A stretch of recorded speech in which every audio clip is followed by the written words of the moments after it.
Thank you for viewing our presentation on our exhibition at the Iowa State University Textiles and Clothing Museum titled Women at Work, Fashion, Ambition, and Utility.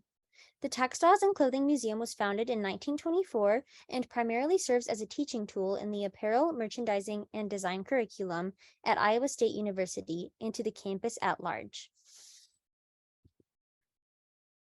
This project is a student-led initiative.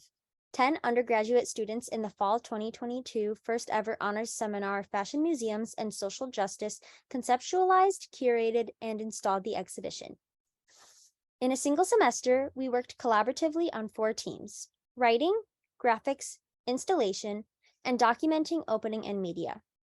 Our exhibition features objects exclusively from the ISU Textiles and Clothing Museum permanent collection.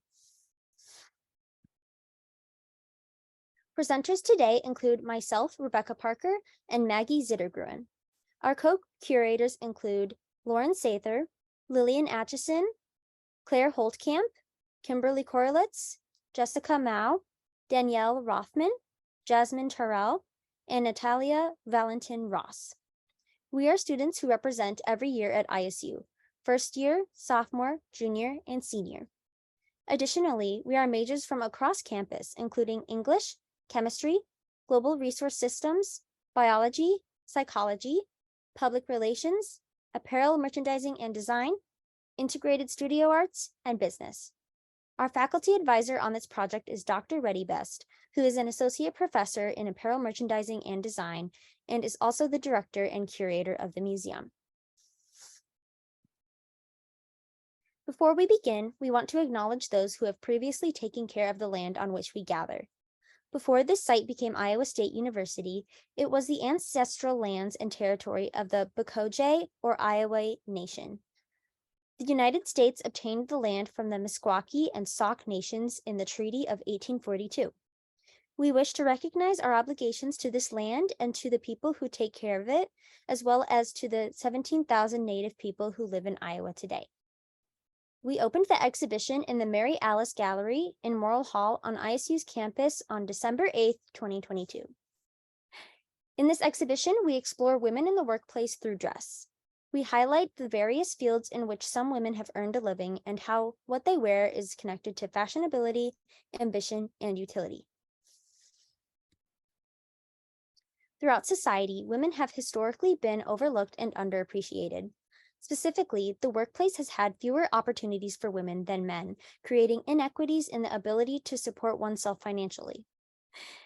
While more women are in the workforce in the 21st century than in previous centuries, they are still undermined, underpaid, and experience oppression.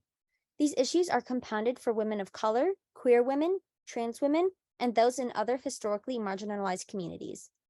Women's fashion and the clothing that they may wear sometimes reflects the mistreatment of women in the workplace throughout history and the ways they have ambitiously entered the workforce to gain greater independence and financial freedom. Our exhibition centers around 5 areas of work, including manual labor, sex work, medical, hospitality, and public service.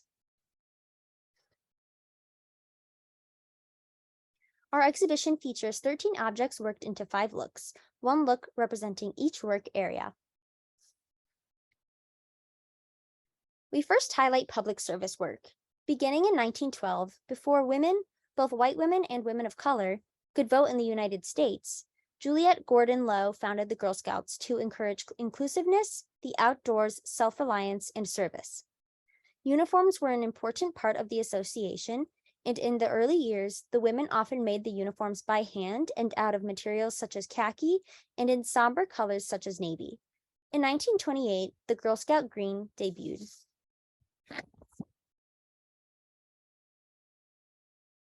This color green is reflected in the Girl Scout leader uniform on display that dates from 1978, which Halston, a famous designer, created. Uniforms such as the one on display in many ways shape how young girls see women leaders in the community as independent.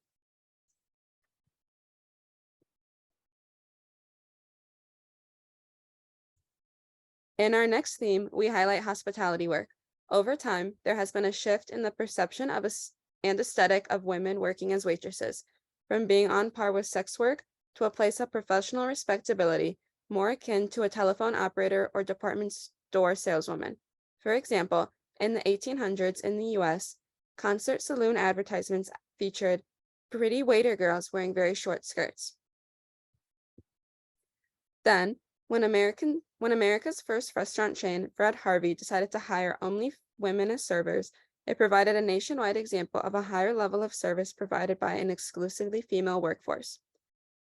Then, when America's first restaurant chain, Fred Harvey, decided to hire only women as servers, it provided a nationwide example of a higher level of service provided by an exclusively female workforce. These servers were dressed in a conservative, modest uniform that was recognizable and tidy, helping to further change the perception of women in the service industry. This was the tradition until the women's movement of the 1960s and 70s encouraged a move away from gendered uniforms. Women in hospitality is represented in our exhibition via the circa 1950s uniform. It is worn by women who worked in Iowa State's student-run restaurant called the Tea Room and reflects broader women's styles of the time period. Fieldwork, which involves manual labor, is often viewed as a masculine job due to it being associated with dirt, strength, and toughness. However, for many women immigrants, fieldwork is necessary to support their families. As of now, about 900,000 immigrant field workers in the United States identify as women, with the largest number of workers coming from Mexico, the Philippines, and China. Denim overalls, boots, various hats, and lightweight button-up, long-sleeve, and short-sleeve shirts, as seen in the exhibition, reflect workwear for hard manual labor in the field worn by women. These materials are commonly seen worn by manual laborers and field workers because they protect workers' skin from sunburn and pesticides, while also keeping the body cool. And denim pants or overalls protect their legs from rough weeds and other tall plants that may injure them. Objects on display represent different time periods, yet of note is the conical hat frequently worn by many Asian cultures throughout history. This style hat is still worn today by various laborers for sun protection. Next, we explored women in military and medical work. During the Revolutionary War from 1775 to 1783, women were not officially allowed to be part of the military, but were still required in support roles. Therefore, soldiers' wives and sisters were often assigned to be cooks, seamstresses, and nurses. Throughout time, women wore many different styles, such as those here on the slide when acting as nurses. One common example is the ankle-length dress with a white apron and head covering of some kind. In 1901, prompted by the Spanish-American War and a typhoid outbreak, the Army Nurse Corps was established, and by World War II, the women's uniform reflected this new enlisted status. That is, the women's uniforms were constructed of the same materials as the men's uniforms, replacing the women's traditional nurse uniform, which was typically a white dress or a dress with a white apron. On display is an early 1940s women's U.S. Cadet Nurse Corps uniform made of wool. The corresponding shoes are also from the 1940s and reflect the broader shoe style of that time. In our last theme, we explore sex work, which refers to the exchange of money for consensual sexual services or erotic interactions. There is a documented evidence of sex work in the United States dating back to the early 19th century, when men who were isolated in large urban settings away from their families turned to prostitution and brothels to satisfy their sexual desires. Currently, there are an estimated 1 to 2 million women who engage in sex work in the United States. Women sex workers wear a variety of aesthetics. In the mid-20th century, sex workers' outfits often catered to the male gaze and included latex boots, darker colors such as red and black, and shorter cut skirts and dresses. Some sex workers wore an overcoat to cover their garments while in public, such as the outfit we have on display. The second wave feminism movement in the United States from the 1960s to 70s gave way to the sex workers' rights movement and the goal of decriminalizing sex work while granting full body autonomy to the women who participate in sex work, which many modern-day feminists support. In closing, fashion has played and continues to play a critical role in women's everyday lived experiences.